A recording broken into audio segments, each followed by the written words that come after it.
ইরানের সর্বোচ্চ নেতা নির্বাচিত খামেনি পুত্র মোস্তাবা। আমিরাতে তেল স্থাপনা কাতারে মার্কিন ঘাঁটিতে হামলা, তেহরানের প্রতিরক্ষা ব্যবস্থা ধ্বংসের দাবি ট্রাম্পের।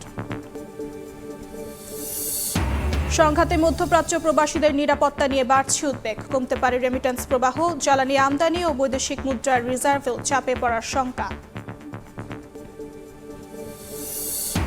10 মার্চ ফ্যামিলি কার্ড উদ্বোধন করবেন প্রধানমন্ত্রী, দলীয়করণ ঠেকানো গেলে বদলে দেবে সামাজিক সুরক্ষার চিত্র, উপকারভোগী বাছাই কঠোরতার আশ্বাস জনপ্রতিনিধির।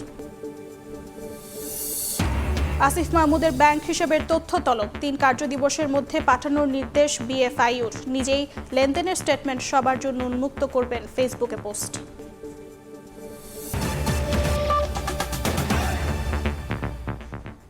সকালের সময়ের সঙ্গে আছি আমি অর্জিতা শেহজিন। ইরানের নতুন সর্বোচ্চ নেতা হিসেবে আয়াতুল্লাহ আলী খামেনির ছেলে মোস্তাবা খামেনির নাম ঘোষণা করেছে ইরানে অন্তর্বর্তী নেতৃত্ব পরিষদ। গণমাধ্যম ইরান ইন্টারন্যাশনাল জানিয়েছে, আইআরজিসির চাপে এমন সিদ্ধান্ত নিতে বাধ্য হয়েছে এই পরিষদ। আয়াতুল্লাহ খামেনিকে নিজ জন্মভূমি মাশহাদে বাবার কবরের পাশে দাফন করা হবে। সর্বোচ্চ নেতা হত্যার উপযুক্ত জবাব দিতে সংযুক্ত আরব আমিরাতের দুবাইয়ে যুক্তরাষ্ট্রের কনসুলেট ভবনে হামলা চালিয়েছে তেহরান। একই সঙ্গে সংযুক্ত আরব আমিরাতের অন্যতম ট্রেল স্থাপনায় ড্রোন হামলা চালায় ইরান। অন্যদিকে 1 মিনিটের জন্য ইরানে হামলা বন্ধ করা হবে না বলে হুঁশিয়ারি দিয়েছেন ইসরায়েলের সেনাবাহিনীর মুখপাত্র। হামলায় এখন পর্যন্ত ইরানে 787 জন নিহত হয়েছেন।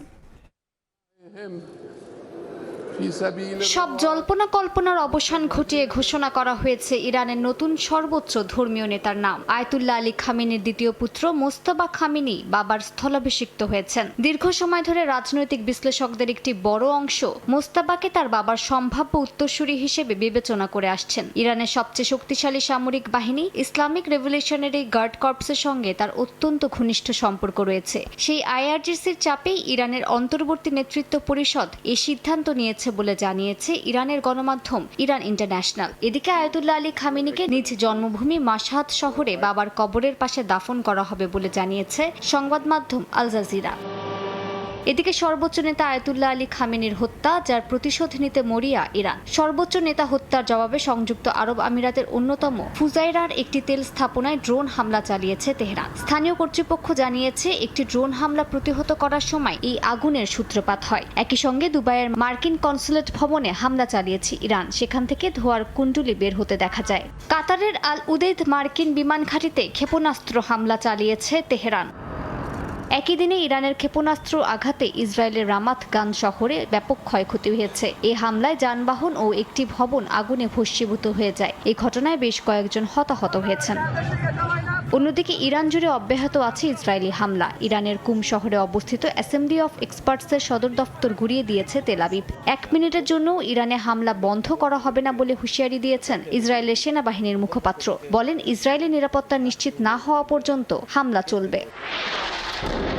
ইরানের পাশাপাশি লেবাননের হিজবুল্লাহ গোষ্ঠীর ওপরও হামলা অব্যাহত রেখেছে ইসরায়েল। এই হামলায় তেহরানে অবস্থিত ইরানের কুদস ফোর্সের লেবানন শাখার কার্যনির্বাহী কমান্ডার দাউদ আলী জাদা নিহত হয়েছেন। জবাবে দখলদার ইসরায়েলকে লক্ষ্য করে লেবানন থেকে দূরপাল্লার মিসাইল নিক্ষেপ করেছে সশস্ত্র গোষ্ঠী হিজবুল্লাহ। এরপর ইসরায়েলের মধ্যাঞ্চলে সতর্কতামূলক সাইরেন বেজে ওঠে। প্রধানমন্ত্রী বিনিয়ামিন নেতানিয়াহু জানিয়েছেন, সশস্ত্র গোষ্ঠী হিজবুল্লাহ লেবাননকে যুদ্ধের মুখে ঠেলে দিচ্ছে। এ সময় তিনি ইরানের বিরুদ্ধে আরও জোরালো সামরিক অভিযানের হুঁশিয়ারি দেন। মালিহা সুহরওয়ার্দী, সময় সংবাদ। এবার ইরানের বিরুদ্ধে যুদ্ধের দায় নিজ কাঁধে নিলেন মার্কিন প্রেসিডেন্ট ডোনাল্ড ট্রাম্প। বলেন, ইসরায়েল যুদ্ধ শুরুর জন্য উস্কানি দেয়নি, বরং তিনি নেতানিয়াহুকে এ হামলার জন্য প্ররোচিত করেছেন। একই সঙ্গে তিনি দাবি করেন, মার্কিন হামলায় ইরানের সব প্রতিরক্ষা ব্যবস্থা ধ্বংস হয়ে গেছে। তেহরানের সঙ্গে আলোচনা নাকচ করেছেন তিনি। ইরানের পরবর্তী শাসক হিসেবে শাহরেজা পাহলেভিকে যোগ্য মনে করেন না মার্কিন প্রেসিডেন্ট ডোনাল্ড ট্রাম্প। ইরানের বিরুদ্ধে ইসরায়েলের শুরু করা যুদ্ধ লড়ছে যুক্তরাষ্ট্র। একদিন আগে এমন মন্তব্যই করেছিলেন মার্কিন পররাষ্ট্রমন্ত্রী মার্কো রুবিও। তবে এবার ইসরায়েল ইস্যুতে সামনে আসলো ট্রাম্প প্রশাসনের মতভেদ। রুবিওর এমন দাবি সরাসরি প্রত্যাখ্যান করে ইসরায়েলের সমস্ত দায়ভার নিজ কাঁধে তুলে নিয়েছেন মার্কিন প্রেসিডেন্ট ডোনাল্ড ট্রাম্প।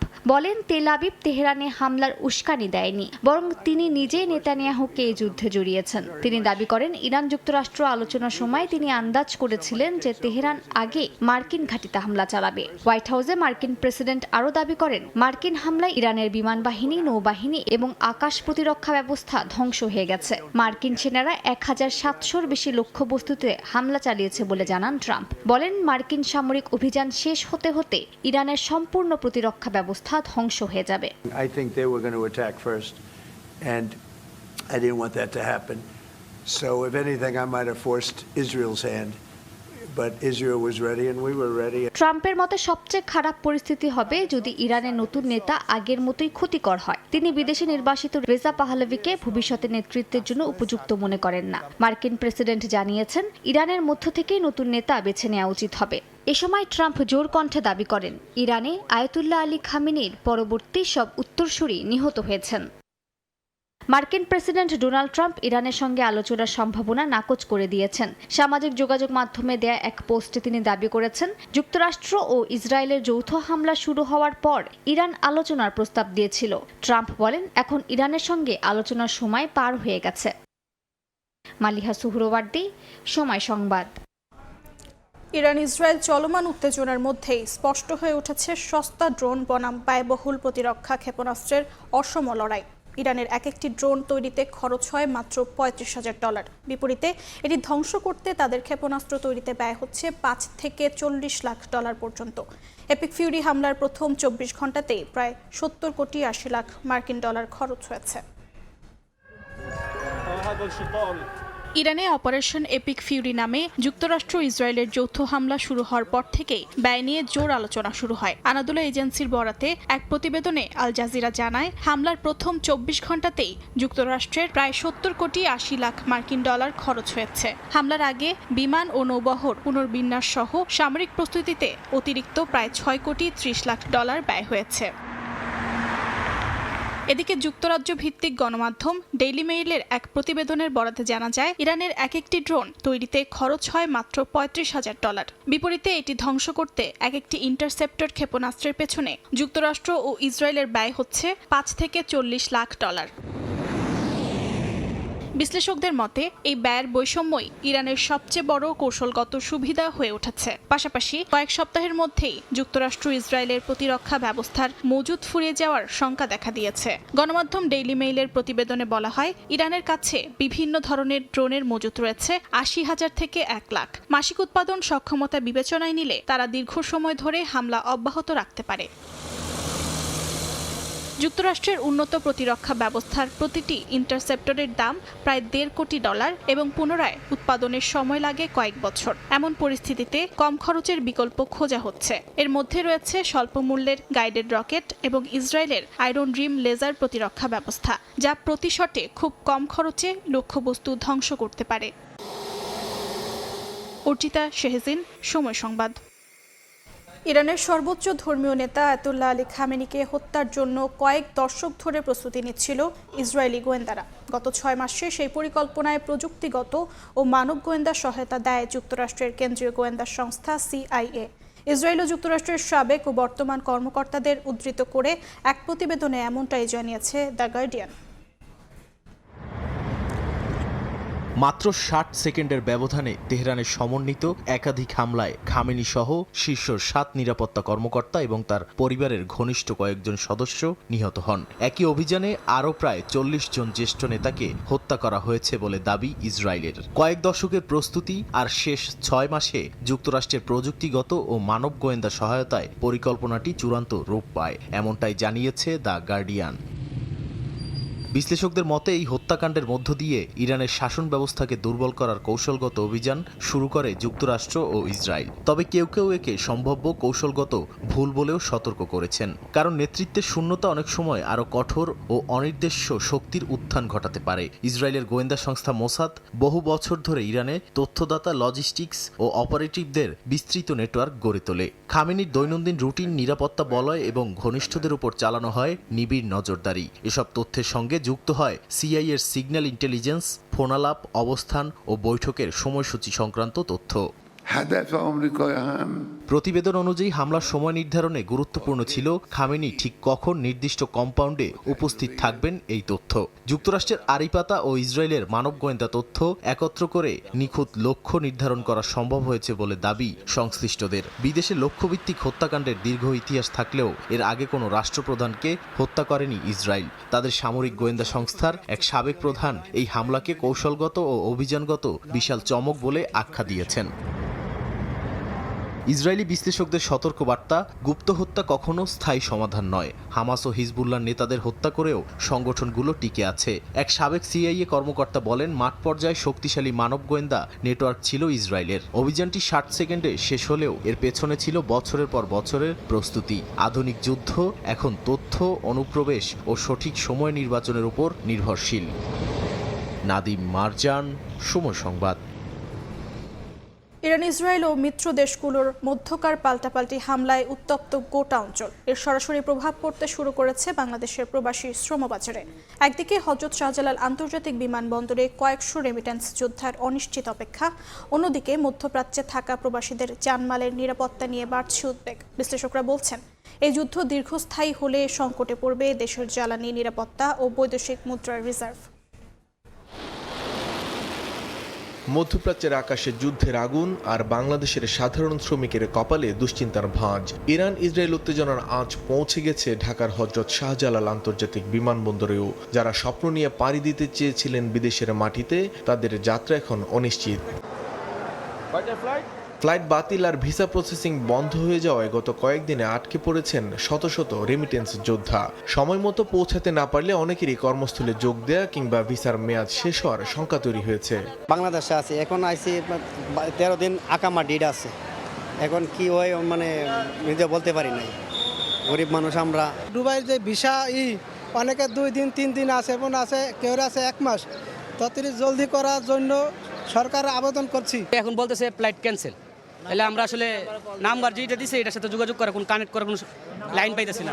অর্থনীতিবিদরা বলছেন, চলমান পরিস্থিতিতে রেমিটেন্স প্রবাহে নেতিবাচক প্রভাব পড়বে। পাশাপাশি দেশের জ্বালানি তেল আমদানির প্রধান উৎস মধ্যপ্রাচ্য, তাই দ্রব্যমূল্যের উপর পড়তে পারে এর নেতিবাচক প্রভাব। অবস্থায় তো আসলে সাধারণ ব্যবসা বাণিজ্য যেগুলো চলেন, উৎপাদনও চলছে না সেভাবে। এই কারণেই আমার কাছে মনে হচ্ছে যে এইবার রেমিটেন্সে একটা বড় আঘাত আসবে। আমাদের জ্বালানি নিরাপত্তা একটা বড় রকমের সংকট তৈরি হবে খুব দ্রুত, কারণ আমাদের অন্য কোনো আর জায়গা নেই যেখান থেকে আমরা আসলে এই তেল আমদানি করব। তো আর তেল আমদানি না হলে তাহলে আমাদের যানবাহন কীভাবে চলবে, আর এটি ছাড়াও যে বিদ্যুৎ উৎপাদন, তারপরে একই সঙ্গে যে কারখানা, সেগুলো চলবে কীভাবে। বাংলাদেশের মোট রেমিটেন্সের বড় অংশ আসে মধ্যপ্রাচ্যের দেশগুলো থেকে। যুদ্ধ পরিস্থিতি দীর্ঘায়িত হলে শ্রমিক পাঠানো যেমন বাধাগ্রস্ত হবে, তেমনি বিদ্যমান শ্রমিকদের চাকরিও ঝুঁকিতে পড়তে পারে। কর্মীরা যাবার জন্য যে অপেক্ষায় আছে, তাদের ফ্লাইট স্থগিত হয়ে রয়েছে। এতে কিন্তু কর্মীদের যে ভিসার মেয়াদ শেষ হয়ে যাচ্ছে। এই ভিসার মেয়াদ শেষ হয়ে গেলে তারা কিন্তু সেখান থেকে চাকরি হারাতে পারে।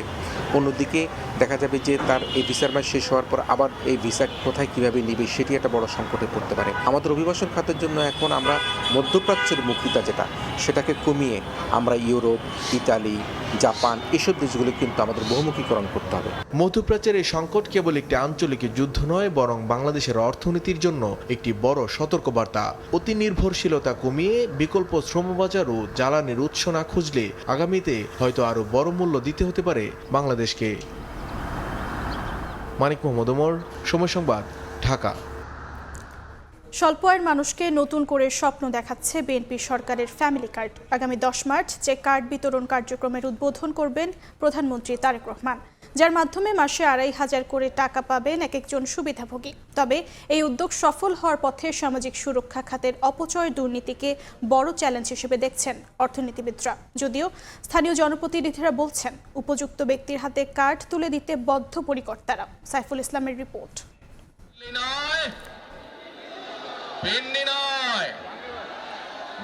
অন্য কোন দেশ, সবার আগে বাংলাদেশ।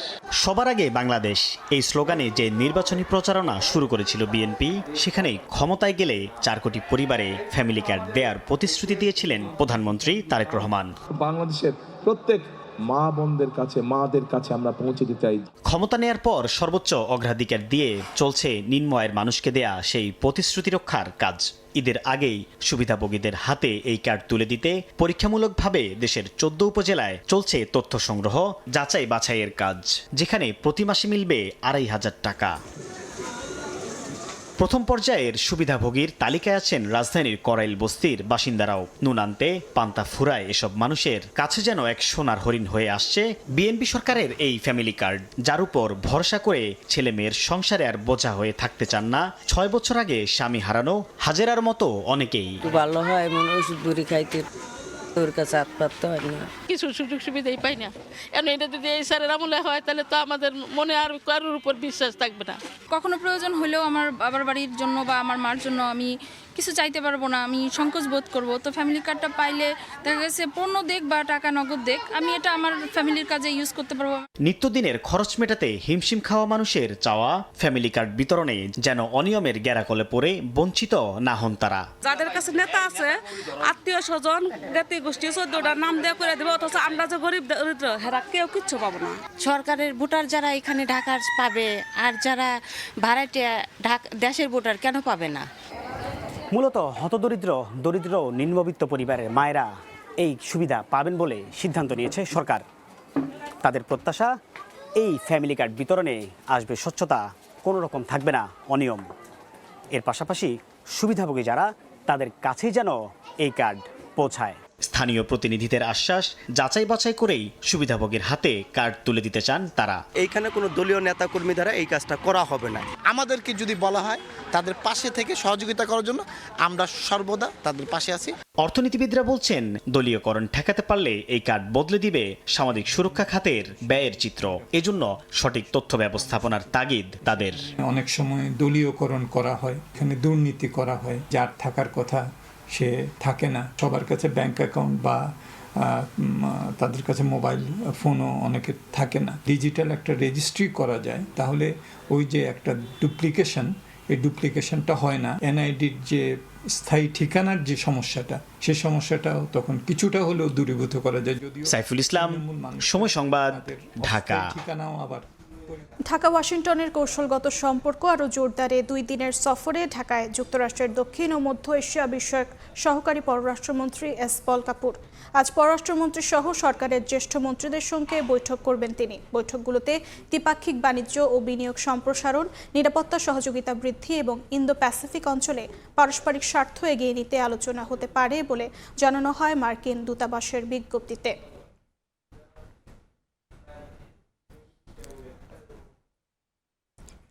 সকালের সময় আরও থাকছে।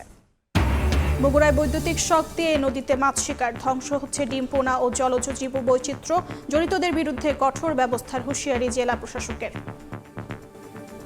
সাবেক অন্তর্বর্তী সরকারের উপদেষ্টা এবং এনসিপির মুখপাত্র আসিফ মাহমুদ সজীব ভুঁইয়ার ব্যাংক হিসাব তলব করেছে Bangladesh financial intelligence unit BFIU. বিএফআইইউর পক্ষ থেকে সব ব্যাংক ও আর্থিক প্রতিষ্ঠানে চিঠি দিয়ে আসিফ মাহমুদ সজীব ভুঁইয়ার যাবতীয় তথ্য চাওয়া হয়। 3 কর্মদিবসের মধ্যে লেনদেন সহ সব তথ্য বিএসআইইউ এর পাঠানোর নির্দেশ দেওয়া হয়। পরে নিজের ভেরিফাইড ফেসবুক পোস্টে পদত্যাগের আগেই আয় সম্পদের হিসাব মন্ত্রী পরিষদ বিভাগকে দেওয়ার কথা জানান এনসিপির মুখপাত্র। বুধবার নিজের ব্যাংক স্টেটমেন্ট সবার জন্য উন্মুক্ত করে দেওয়ার কথাও ফেসবুক পোস্টে জানান তিনি। রাজধানীর শ্যামপুরে পারিবারিক কলহের জেরে গৃহবধূকে গলা কেটে হত্যার অভিযোগ উঠেছে স্বামীর বিরুদ্ধে। পুলিশ জানায়, মঙ্গলবার বিকেলে শ্যামপুরের মীর হাজিরবাগ এলাকায় পাইপ রাস্তার মোড় থেকে লাকি আক্তার নামে এক গৃহবধূর মরদেহ উদ্ধার করা হয়। প্রাথমিক তদন্তের পর পুলিশ জানায়, সোমবার রাতে পারিবারিক বিষয়ে স্বামী স্ত্রীর মধ্যে বাকবিতণ্ডা হয়। পরদিন দুপুর পর্যন্ত ঘর থেকে কোনো সাড়া শব্দ না পেয়ে এবং বাইরে থেকে দরজা বন্ধ দেখে প্রতিবেশীদের সন্দেহ হয়। এক পর্যায়ে দরজার ফাঁক দিয়ে লাকিকে রক্তাক্ত অবস্থায় মেঝেতে পড়ে থাকতে দেখে পুলিশে খবর দেয় প্রতিবেশীরা।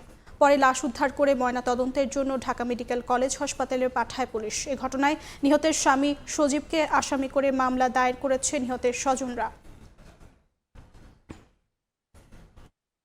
গতকাল ভোরে আর কি সেই সময় তাদের হয়তো গর্ব হয়েছিল, ছুঁয়েছে। পরে তারা যে সজীব আর কি, যে আসামি জামাই, চাকু দিয়া জবাই করে তারপরে মারা ফেলাইছে। বগুড়ার সারিয়াকান্দিতে যমুনা ও বাঙালি নদীতে বৈদ্যুতিক শক দিয়ে মাছ শিকার করছে একটি চক্র। কম সময়ে বেশি মাছ পাওয়ার আশায় চক্রটি এ পদ্ধতি বেছে নিয়েছে। বৈদ্যুতিক শকে মাছ ধরার কারণে নদীতে থাকা মাছের পোনা, ডিম সহ অন্যান্য জলজ প্রাণীও মারা যাচ্ছে। এতে নদীতে মাছ উৎপাদন কমে যাওয়ার পাশাপাশি জীববৈচিত্র্য হুমকির মুখে পড়েছে। শাহাদুল ইসলামের ক্যামেরায় আব্দুল আওয়াদের রিপোর্ট।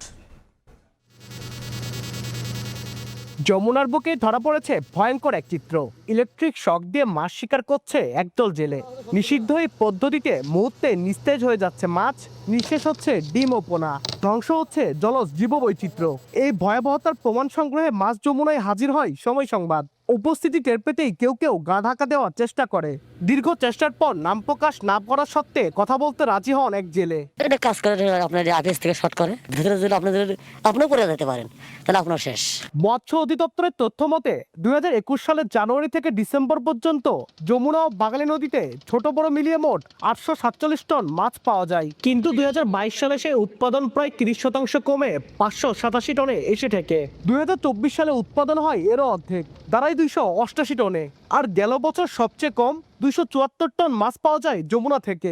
ব্যাটারি, আইপিএস, তার পাশে আছে হাতা, এটাই ব্যবহার করা হয়। এটা দিয়ে মনে করেন যে বয়েল মাছ, আর মাছ, পুঁটি, জাওর সব এমন কোন মাছ নাই যে মারা পড়ান। কোনো মানে আপনি এই জায়গায় আপনার চাউলাবাড়ি এলাকার মধ্যে 70 থেকে 80 লোক আছে, তারা রাত্রে মাছ মারে। একদিন মারা 4 দিন বসে থেকে খেতাম, এত মাছ উঠছে। এখন মনে করেন যে আর ওই মাছটা নাই, কিচ্ছু নাই। আমরা জাল ধরে নিয়ে যা খালি ঘোরাফেরা করাই। আজকে না হলে 30-40 হাজার টাকার জাল ফেলে 300 টাকা মাছ বেচছিলাম। ইলেকট্রিক শক উৎপাদনের জন্য জেলেরা ইজিবাইকে ব্যবহৃত ব্যাটারির সঙ্গে একটি ইনোভার্টার যুক্ত করে বিদ্যুৎ প্রবাহ তৈরি করে।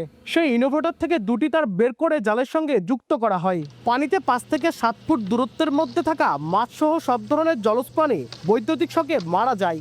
এমনকি নির্দিষ্ট ওই গণ্ডির মধ্যে কোনো মানুষ পড়লে প্রাণনাশের শঙ্কা থাকে। ইলেকট্রিক ফিশিং এর মাধ্যমে অবৈধভাবে প্রচুর পরিমাণ মৎস্যজীবীরা মাছ ধরতেছে, যেটা আসলে শুধু আমাদের মৎস্য সম্পদের জন্য নয়, সাথে সাথে যে মাছের যে অন্যান্য খাবার, প্রাণী কণাগুলা বা উদ্ভিজ্জ কণা, এগুলোর জন্য ক্ষতিকর। জড়িতদের বিরুদ্ধে কঠোর ব্যবস্থা নেওয়ার হুঁশিয়ারি জেলা প্রশাসকের। আমাদের গোয়েন্দা নজরদারি অব্যাহত আছে। অন্যান্য যে সমস্ত নৌ পুলিশ আছে বা অন্যান্য যারা আছে তাদেরকে আমরা ইনভলভ করেছি বা তাদেরকে ইনফর্ম করেছি, ওনারা এগুলো যেন নজরদারির মধ্যে রাখে। এবং কারা গত কয়েকদিনে আমাদের বিভিন্নভাবে আমরা কয়েকজনকে সাজাও দিয়েছি। বৈদ্যুতিক শক দিয়ে মাছ শিকার বন্ধে 2024 সালে উপজেলা প্রশাসন পরিচালনা করেছে 55টি মোবাইল কোর্ট। আর 2025 সালে অভিযান চালিয়ে 50টি মোবাইল কোর্টের মাধ্যমে শুধু জরিমানাই নয়, 4 জনকে কারাদণ্ড দেওয়া হয়। তবুও থামছে না নদীর বুকে এ ধ্বংসযজ্ঞ। আব্দুল আউয়াল, সময় সংবাদ, বগুড়া। শুষ্ক মৌসুমের শুরুতেই কাঙ্ক্ষিত পানি নেই পদ্মার শাখা, বড়াল ও নারদ নদের বেশিরভাগ স্থানে। যেসব স্থানে সামান্য পানি রয়েছে সেখানে রয়েছে প্রভাবশালীদের অবৈধ দখল। হোজা ও মুসাখান নদীও একই চিত্র। এতে সেচ সুবিধা থেকে বঞ্চিত হচ্ছেন নদীপাড়ের কৃষক। তাদের দাবি, বড় অঙ্কের টাকা ব্যয়ে এসব নদীতে প্রকল্প নেওয়া হলেও সুফল মেলেনি। তবে পানি উন্নয়ন বোর্ড জানিয়েছে, নদীগুলোর নাব্য ফেরাতে 528 কোটি টাকা ব্যয়ের খনন প্রকল্প জমা দেওয়া হয়েছে। আব্দুল সালামের ছবিতে মওদুদ রানার প্রতিবেদন। আমার খনন লাগবে না। 2025 সালে রাজশাহীর বড়াল নদ বাঁচাতে 4 ঘাটে স্লুইস গেট অপসারণের ঘোষণা দিয়েছিলেন অন্তর্বর্তী সরকারের উপদেষ্টা রিজওয়ানা হাসান। পরে খুলে নেওয়া হয় 3টি কপাট। স্থানীয়দের অভিযোগ, সেই পদক্ষেপে কোনো লাভ হয়নি। এর আগে 2024 সালে অর্ধ কোটি টাকা ব্যয়ে বড়ালের উৎসমুখে খনন করা হলেও শুষ্ক মৌসুম আসতে না আসতেই নদীটি মৃত প্রায়। যেসব স্থানে পানি আছে সেখানেই বাদ দিয়ে হচ্ছে মাছ চাষ। বড়ালের সঙ্গে যুক্ত হোজা ও মুসাখান নদীরও একই অবস্থা। 1650 হেক্টর জমি সেচের আওতায় আনার লক্ষ্যে 2015-16 অর্থ বছরে প্রায় 4.5 কোটি টাকা ব্যয়ে পদ্মার আরেক শাখা নারদ নদীর 34 কিলোমিটার খনন করেছিল বরেন্দ্র বহুমুখী উন্নয়ন কর্তৃপক্ষ। সেই নদীতেও পানি নেই, মেলে না সেচ সুবিধা। এর উপর অন্তত 20টি স্থানে বাঁধও দিয়েছে প্রভাবশালীরা। 4 ঘাট পানি মুখটা মরে গেছে, পানি শুলো না, বাড়তে পারে না, সুইট গেট দিই।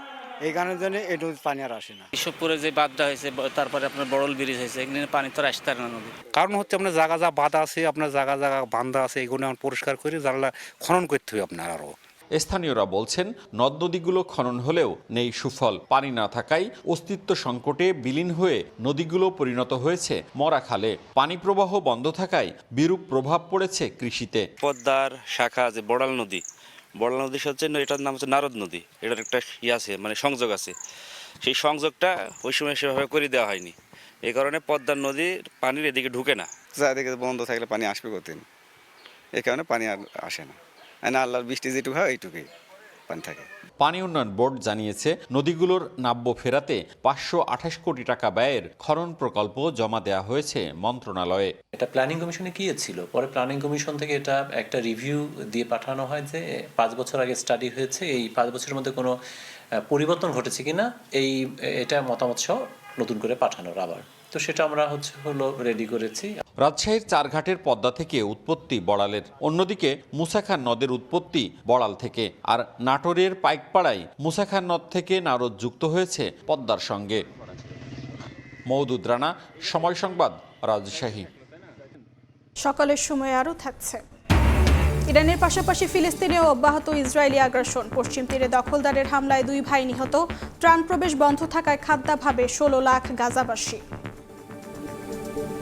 দিনাজপুরে রেল ক্রসিংয়ে দাঁড়িয়ে থাকা ট্রাকে ট্রেনের ধাক্কায় একজন আহত হয়েছেন। বিরামপুর থানা ভারপ্রাপ্ত কর্মকর্তা শহীদুল ইসলাম জানান, মঙ্গলবার রাতে ফিট বোঝায় একটি ট্রাক বিরামপুরে ঘোড়াঘাট রেল ক্রসিং পার হওয়ার সময় ইঞ্জিন বিকল হয়ে পড়ে। এতে রেল লাইনের উপরই বন্ধ হয়ে যায় ট্রাকটি। পরে চালক ও হেলপার সচল করার চেষ্টা করলেও একসময় আন্তনগর খুলনা এক্সপ্রেসের একটি ট্রেন ট্রাকটিকে ধাক্কা দেয়। এতে ট্রাকটি দুমড়ে মুচড়ে ছিটকে পড়ে। আহত ট্রাক চালককে হাসপাতালে ভর্তি করা হয়েছে।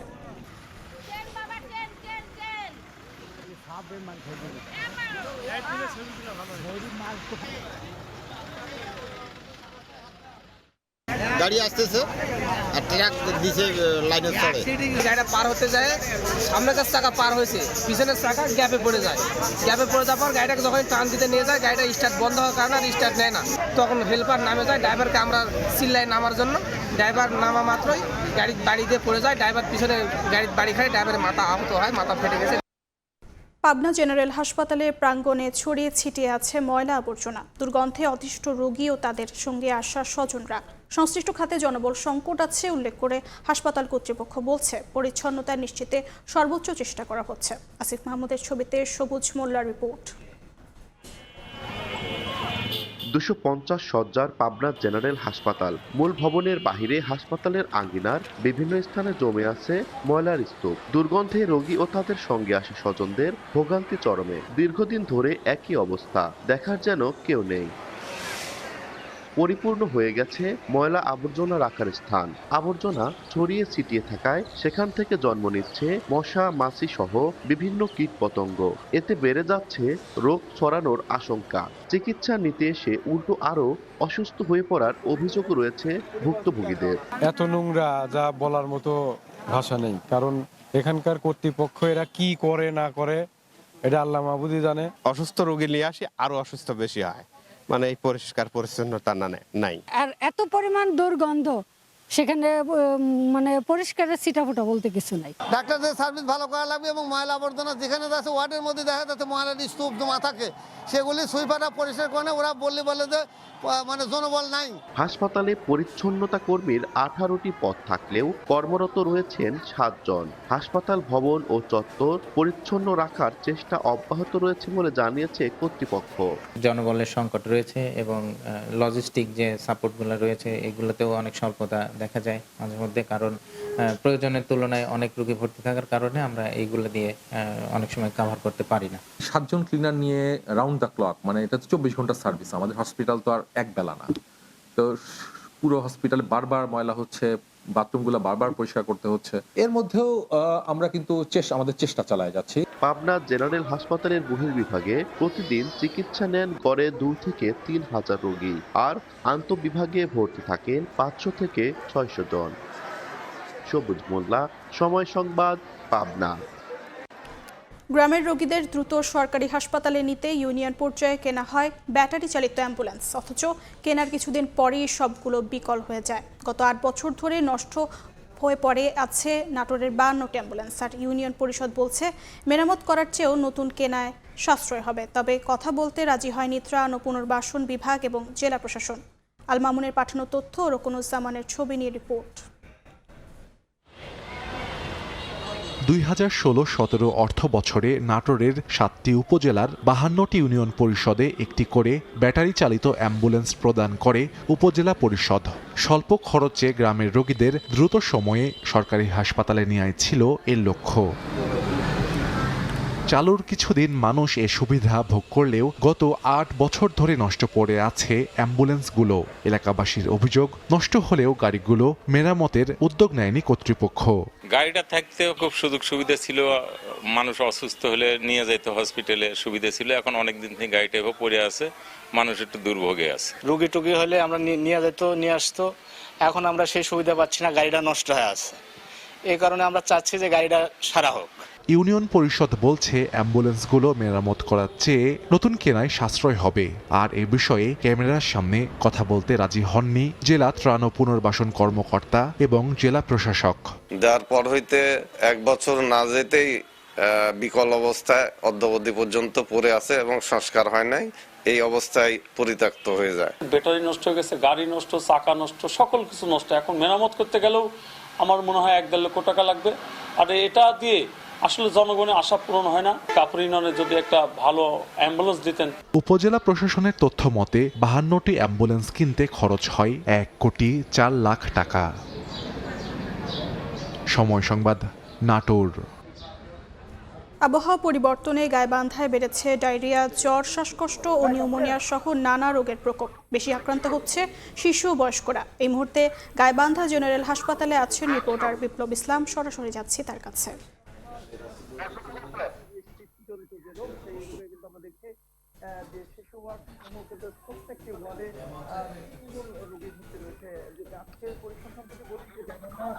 জেলা হাসপাতালের ডায়রিয়া ওয়ার্ডে কিন্তু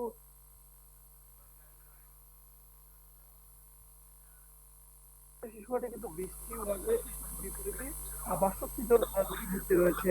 হাসপাতাল সূত্র থেকে বলছে যে প্রতিদিন কিন্তু 3 জন রোগী এই হাসপাতালে ভর্তি রয়েছে, যাদের অধিকাংশ কিন্তু নিউমোনিয়া, শ্বাসকষ্ট, জ্বর, সর্দি কাশিতে আক্রান্ত। আর এইসব ভর্তি রোগীর কিন্তু একেবারেই সবচেয়ে বেশি শিশুর আইসিইউতে কিন্তু আজকে আমরা দেখেছি এনআইসিউ শাখা যেটা রয়েছে সেটিও 6 জন রোগী ভর্তি রয়েছে। হাসপাতাল সূত্র থেকে বলছে যে গেল প্রায় 2 সপ্তাহ থেকে এই হাসপাতাল থেকে এরকম রোগীর চাপ আমরা দেখছি। যে যদি দেখানোর চেষ্টা করি যে হাসপাতালের যে বেড, নির্ধারিত বেড, সেই বেড চাপিয়ে কিন্তু একেবারে বারান্দা এবং সিঁড়ির নিচে কিন্তু চিকিৎসা নিচ্ছে। যেহেতু বেড সংকট, সেহেতু কিন্তু রুমের মধ্যে করে বারান্দা করে তারা কিন্তু চিকিৎসা নিচ্ছে। হাসপাতালের চিকিৎসকরা যেটি বলছেন যে আবহাওয়া যেহেতু যে পরিবর্তন, দিনের বেলা স্বাভাবিক তারপরেও কিছু তাপমাত্রা রাতে যে এবং শীত, সেই শীত এবং এই গরমের কিন্তু যে বৈরী আবহাওয়া, এই আবহাওয়ার কারণে শিশুরা এরকম আক্রান্ত হচ্ছে। চিকিৎসকরা যেটি বলছেন যে যেহেতু এরকম আবহাওয়া, সেহেতু শিশুদেরকে বাড়তি যত্ন নেওয়ার প্রতি তারা যে খাবার আগে যেন হাত পরিষ্কার রাখে এবং বাচ্চারা যাতে বেশি ঘেমে গেলে যেন তাদের প্রতি যত্ন নেয়। এই ছিল গাইবান্ধা জেনারেল হাসপাতাল। যুক্ত ছিলাম গাইবান্ধায়। আবারও ইরান ইসরায়েল সংঘাত প্রসঙ্গ। ইরানের সর্বোচ্চ ধর্মীয় নেতা আয়াতুল্লাহ আলী খামেনিকে হত্যার ঘটনাকে ঘিরে বিশ্বজুড়ে শুরু হয়েছে তীব্র বিতর্ক। যুক্তরাষ্ট্র ও ইসরায়েলের যৌথ অভিযানে এই হামলা চালানো হয়েছে বলে দাবি উঠেছে। তবে সমালোচকদের প্রশ্ন, কংগ্রেস বা জাতিসংঘের অনুমোদন ছাড়া এমন সামরিক অভিযান কতটা বৈধ? ইরানের সর্বোচ্চ ধর্মীয় নেতা আয়াতুল্লাহ আলী খামেনিকে হত্যার ঘটনাকে ঘিরে আন্তর্জাতিক অঙ্গনে তীব্র আইনি ও কূটনৈতিক বিতর্ক তৈরি হয়েছে। যুক্তরাষ্ট্র ইসরায়েলের যৌথ হামলায় এই হত্যাকাণ্ড সংঘটিত হয়েছে বলে দাবি করা হচ্ছে। মার্কিন প্রশাসন বলছে, প্রেসিডেন্ট হিসেবে ডোনাল্ড ট্রাম্প তার সাংবিধানিক ক্ষমতা প্রয়োগ করেছেন এবং আসন্ন হুমকি মোকাবিলায় এই পদক্ষেপ নেওয়া হয়েছে। তবে সমালোচকদের প্রশ্ন, কংগ্রেস বা জাতিসংঘ নিরাপত্তা পরিষদের অনুমোদন ছাড়া এ ধরনের হামলা কতটা বৈধ?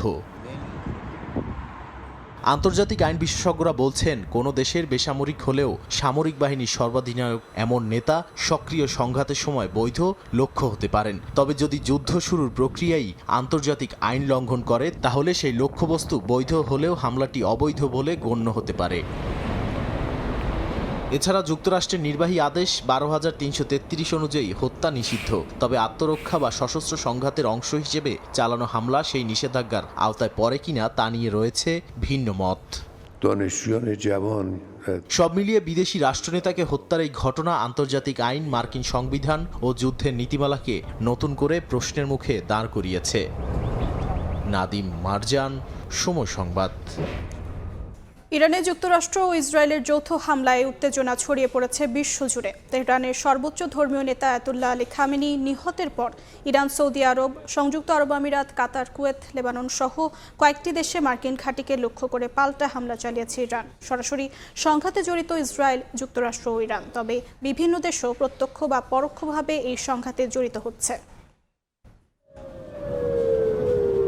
যুক্তরাষ্ট্র ইসরায়েলের যৌথ হামলায় ইরানের সর্বোচ্চ ধর্মীয় নেতা আয়াতুল্লাহ খামেনি নিহতের পর সৌদি আরব, সংযুক্ত আরব আমিরাত, কাতার, কুয়েত, লেবানন সহ কয়েকটি দেশে মার্কিন ঘাঁটিকে লক্ষ্য করে পাল্টা হামলা চালায় ইরান। ইসরায়েল ও ইরানের হামলা পাল্টা হামলা অব্যাহত আছে। সংঘাতে ইসরায়েল, যুক্তরাষ্ট্র ও ইরান সরাসরি জড়িত, তবে এখন অনেক দেশই প্রত্যক্ষ ও পরোক্ষভাবে জড়াচ্ছে এই সংঘাতে।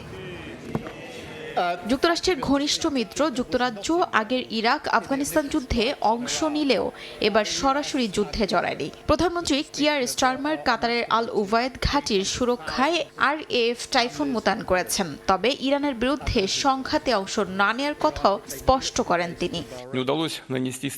ইরানের মিত্র রাশিয়া ও যুক্তরাষ্ট্র ইসরায়েলের হামলার তীব্র নিন্দা জানিয়েছেন। মস্কো এটিকে একটি স্বাধীন ও সার্বভৌম দেশের বিরুদ্ধে পূর্ব পরিকল্পিত সশস্ত্র আগ্রাসন বলছে। প্রেসিডেন্ট ভ্লাদিমির পুতিন খামেনির হত্যাকাণ্ডকে আন্তর্জাতিক আইন লঙ্ঘন বলে আখ্যা দিয়েছেন। তেল বাণিজ্যে ইরানের ঘনিষ্ঠ চীন অবিলম্বে সংঘাত বন্ধের আহ্বান জানিয়েছে। ইরানের সার্বভৌমত্ব ও ভৌগোলিক অখণ্ডতার প্রতি সম্মান ও সংলাপের মাধ্যমে উত্তেজনা কমানোর দাবি জানায় চীন এবং ফ্রান্স। ফ্রান্সের প্রেসিডেন্ট ইমানুয়েল ম্যাক্রো যুক্তরাজ্য ও জার্মানির নেতাদের সঙ্গে যৌথ বিবৃতিতে জানান, উত্তেজনা সবার জন্য বিপজ্জনক। এদিকে প্রতিবেশী ইরাক খামেনির মৃত্যুতে 3 দিনের জাতীয় শোক ঘোষণা করেছে। বাগদাদ বলছে এটি আন্তর্জাতিক নীতির স্পষ্ট লঙ্ঘন। আর পাকিস্তানের প্রধানমন্ত্রী শাহবাজ শরীফ খামেনি হত্যাকে আন্তর্জাতিক আইনের সুস্পষ্ট লঙ্ঘন বলছেন এবং ইরানের জনগণের প্রতি সংহতি জানিয়েছেন। এছাড়া উত্তর কোরিয়া যুক্তরাষ্ট্র ইসরায়েলের হামলাকে অবৈধ আগ্রাসন ও সার্বভৌমত্বের লঙ্ঘন বলে আখ্যা দিয়েছে। অন্যদিকে ইউক্রেনের প্রেসিডেন্ট ভলোদিমির জেলেনস্কি ইরানের তীব্র সমালোচনা করে বলেন, যুক্তরাষ্ট্রের দৃঢ় অবস্থান বিশ্বে অপরাধীদের দুর্বল করে। আর কানাডার প্রধানমন্ত্রী মার্ক কার্নি জানান, ইরানকে পারমাণবিক অস্ত্র অর্জন থেকে বিরত রাখতে যুক্তরাষ্ট্রের পদক্ষেপে কানাডার সমর্থন রয়েছে। ইরানকে মধ্যপ্রাচ্যে অস্থিতিশীলতার উৎস বলেও উল্লেখ করেছে অটোয়া। সব মিলিয়ে উত্তপ্ত মধ্যপ্রাচ্য এখন বৈশ্বিক কূটনীতির কেন্দ্রবিন্দুতে। শিউলি রোসা, সময় সংবাদ। ইরানে হামলা চালাতে স্পেনে অবস্থিত যুক্তরাষ্ট্র স্পেন যৌথ সামরিক ঘাঁটি ব্যবহারের অনুমতি দিতে অস্বীকৃতি জানিয়েছে প্রধানমন্ত্রী পেদ্রো সানচেস। ইরানের বিরুদ্ধে চলমান সামরিক অভিযানে যুক্তরাষ্ট্র স্পেনের যৌথ ঘাঁটি ব্যবহার করছে না এবং ভবিষ্যতেও করবে না বলে জানিয়েছে মাদ্রিদ। রোতা নৌঘাঁটি ও মোরন বিমান ঘাঁটি যৌথ ব্যবস্থাপনায় পরিচালিত হলেও সেগুলো স্পেনের সার্বভৌম নিয়ন্ত্রণে রয়েছে। প্রতিরক্ষামন্ত্রী মার্গারিতা রোব্লেস স্পষ্ট করেছেন, মানবিক প্রয়োজনে ব্যতিক্রম ছাড়া এসব ঘাঁটি কোনো সামরিক সহায়তা দেবে না। তবে পাল্টা হামলায় উপসাগরীয় দেশগুলোকে লক্ষ্যবস্তু করায় ইরানকেও নিন্দা জানিয়েছে দেশটি।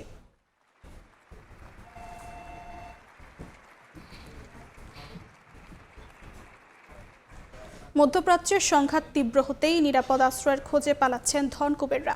উপসাগরীয় দেশগুলো থেকে সৌদি আরবে পৌঁছাতে ব্যক্তিগত জেট ভাড়ায় গুনতে হচ্ছে $3.5 লাখ মার্কিন ডলার। আকাশপথে বিশৃঙ্খলা, ক্ষেপণাস্ত্র হামলা আর ফ্লাইট বাতিলে রিয়াদ এখন হয়ে উঠেছে প্রধান এক্সিট রুট।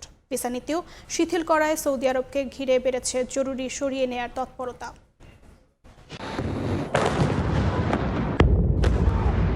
ইসরায়েল যুক্তরাষ্ট্রের যৌথ হামলায় ইরানের সর্বোচ্চ ধর্মীয় নেতা নিহতের পর নতুন করে জ্বলে উঠেছে সংঘাত। তেহরানে ব্যাপক হামলা চালাচ্ছে তেল আবিব, ওয়াশিংটন। থেমে নেই ইরানও। ইসরায়েলে ক্ষেপণাস্ত্র ছোড়ার পাশাপাশি আবুধাবি, দুবাই, দোহা ও বাহরাইনে মার্কিন দূতাবাস লক্ষ্য করে প্রতিনিয়ত হামলা চালাচ্ছে ইরানি বাহিনী। এতে মধ্যপ্রাচ্য জুড়ে দেখা দিয়েছে অস্থিরতা। আকাশপথেও তৈরি হয়েছে নিরাপত্তা শঙ্কা। আগে যেসব দেশকে তুলনামূলক নিরাপদ ধরা হতো সেগুলো এখন অনিশ্চয়তায়। এতে মধ্যপ্রাচ্য ছাড়ার হিড়িক পড়েছে ধনকুবেরদের। সংঘাত ছড়িয়ে পড়তেই আন্তর্জাতিক এয়ারলাইন্সগুলো একের পর এক ফ্লাইট বাতিল করছে। আকাশপথ প্রায় স্থবির হয়ে পড়ায় ব্যক্তিগত জেট ভাড়ার চাহিদা রেকর্ড ছাড়িয়েছে। জরুরি ভিত্তিতে উপসাগর ছাড়তে রিয়াদ থেকে ইউরোপগামী একটি প্রাইভেট জেটের ভাড়া উঠেছে সর্বোচ্চ $3.5 লাখ পর্যন্ত। উচ্চমূল্যের এই বহর ব্যবহার করছেন বৈশ্বিক আর্থিক প্রতিষ্ঠানের শীর্ষ নির্বাহী ও উচ্চ সম্পদশালী ব্যক্তিরা। রিয়াদ এখন নিরাপদ করিডোর। রাজধানীর কিং খালিদ আন্তর্জাতিক বিমানবন্দর মধ্যপ্রাচ্যের সচল থাকা কয়েকটি প্রধান আন্তর্জাতিক বিমানবন্দরের একটি। দুবাই থেকে প্রায় 10 ঘন্টার সড়ক পথে রিয়াদ পৌঁছাতে ব্যক্তিগত নিরাপত্তা সংস্থাগুলো বহর ভর্তি এসইউভি বুক করছে। সেখান থেকে ভাড়া করা হচ্ছে ব্যক্তিগত বিমান। ভিসা নীতিও শিথিল করায় অনেক দেশের নাগরিক আগাম অনুমতি ছাড়াই অন অ্যারাইভাল ভিসা পাচ্ছেন। ওমানের রুট ইরানি হামলার পর বন্ধ হয়ে যাওয়ায় বিকল্প পথ হিসেবে সৌদি আরবের গুরুত্ব আরও বেড়েছে। সৌদি প্রতিরক্ষা মন্ত্রণালয় জানিয়েছে 2টি ড্রোন ভূপাতিত করা হয়েছে। যদিও নিরাপত্তা পরিস্থিতি এখনো অস্থির, তবুও এই মুহূর্তে মধ্যপ্রাচ্য ছাড়ার সবচেয়ে কার্যকর পথ হয়ে উঠেছে রিয়াদ। রাইসা জান্নাত, সময় সংবাদ। ইরানে পারমাণবিক বোমা তৈরির কোনো প্রমাণ পাওয়া যায়নি বলে জানিয়েছেন আন্তর্জাতিক পরমাণু সংস্থা IAEA এর প্রধান রাফায়েল গ্রোসি। তবে দেশটির পারমাণবিক স্থাপনাগুলোর পরিদর্শকদের পূর্ণ প্রবেশাধিকার না দেয়াকে গভীর উদ্বেগের বিষয় বলে অভিহিত করেছেন তিনি। সামাজিক যোগাযোগ মাধ্যমে দেয়া এক পোস্টে গ্রোসি বলেন, ইরানের পারমাণবিক কর্মসূচি নিয়ে প্রতিবেদনে তিনি সবসময় স্পষ্ট থেকেছেন। দেশটিতে পারমাণবিক বোমা তৈরির কোনো প্রমাণ না মিললেও অস্ত্র তৈরির উপযোগী প্রচুর পরিমাণ ইউরেনিয়াম মজুত রাখা আছে বলে জানান তিনি। So far, no elevation of radiation levels.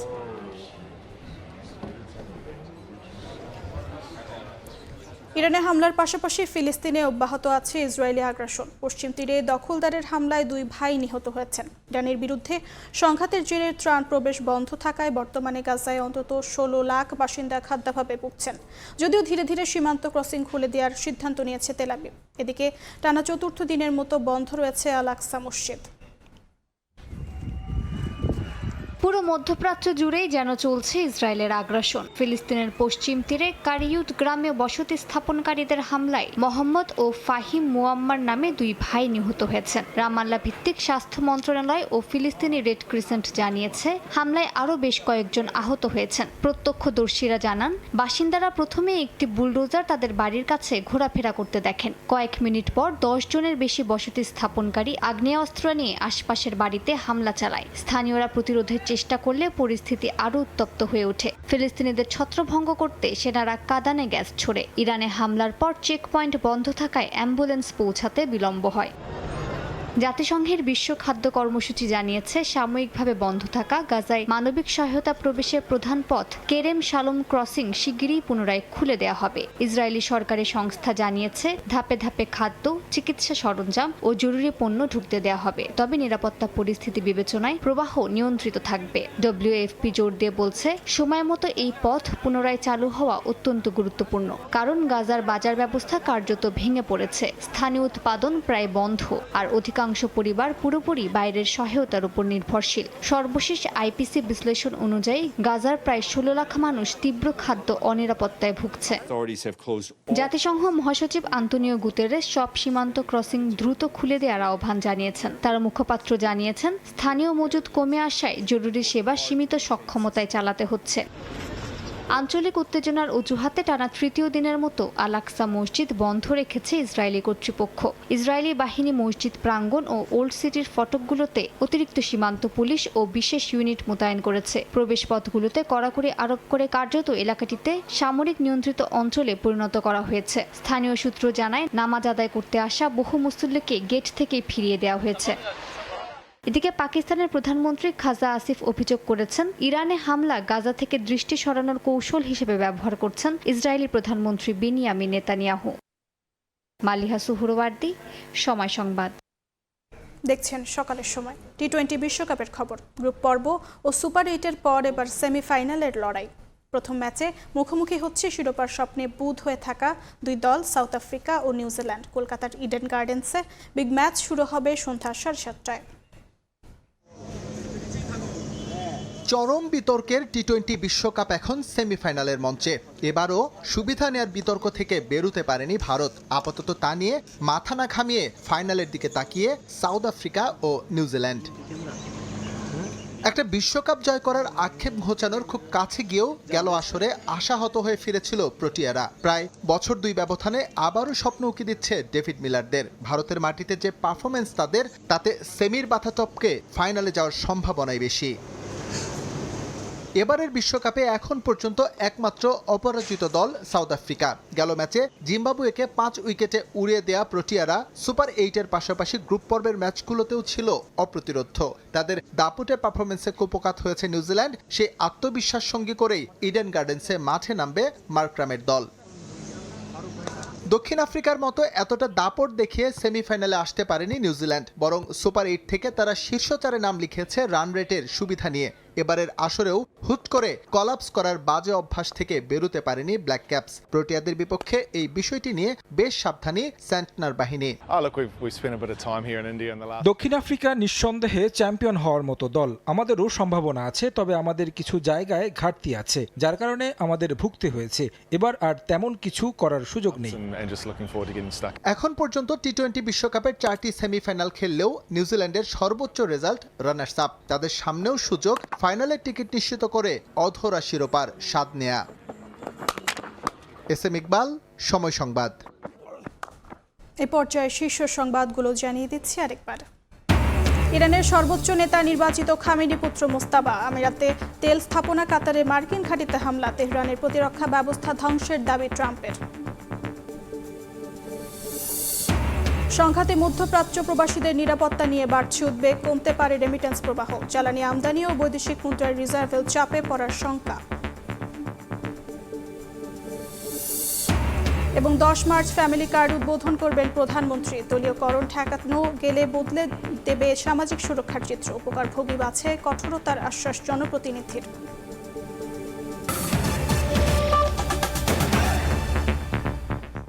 এই ছিল সকালের সময়। এরপর দেখবেন আন্তর্জাতিক সময়। সঙ্গে থাকবেন মনির হোসেন। ধন্যবাদ অর্জিতা। আন্তর্জাতিক সময় নিয়ে আসছে কিছুক্ষণ পর। সঙ্গে থাকুন সময়।